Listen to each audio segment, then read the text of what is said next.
Трябваш ми за една работа. Знам, че си мишка, а търсим плъх. А пари ще има ли? Повече отколкото може да събере мишата ти турбичка. Папазов ми пречи на изгрева. Този път колко? Този път 5000 марки, както сме се разбрали. На времето, 90-та година не излязох, защото 89-та година бях заплашван, че ще ме натоварят на един самолет и ще ме пратят при Петър Манолов. Хора от службите. Той въпрос е кога наистина започна преход, особено така след това вече са преминали толкова години, дали започна 86-та.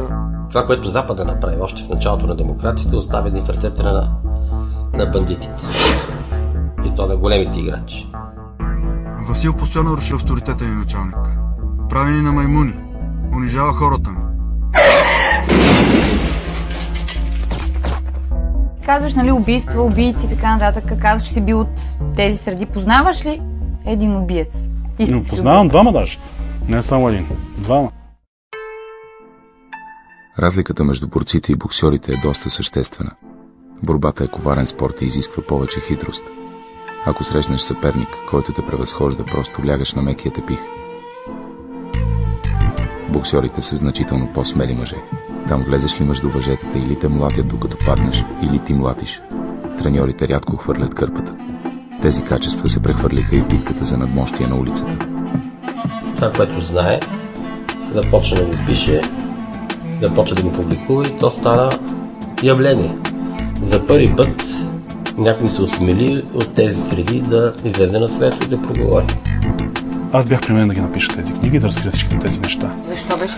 Защото се опитах да съдействам на министра да излезе от тази схема, в която не можах да се измъкна. При нас съм 15 години в тази история, но да кажем 5 не можех да се измъкна от тях с тези поръчки, които идваха от Младен Михалев Маджо. И аз не можех да се измъкна от тях за убийство.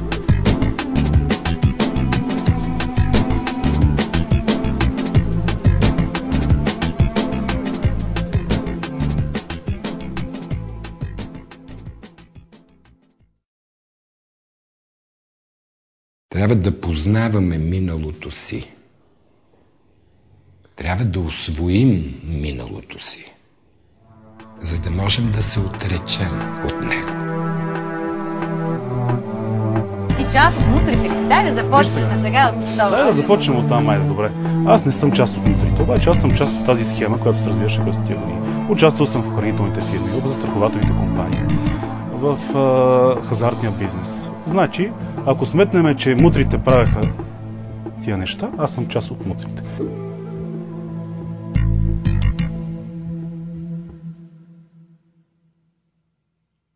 Всеки човек, който в България може нещо, каквото и да е то повече от останалите, или знае повече от останалите, има основание да се страхува.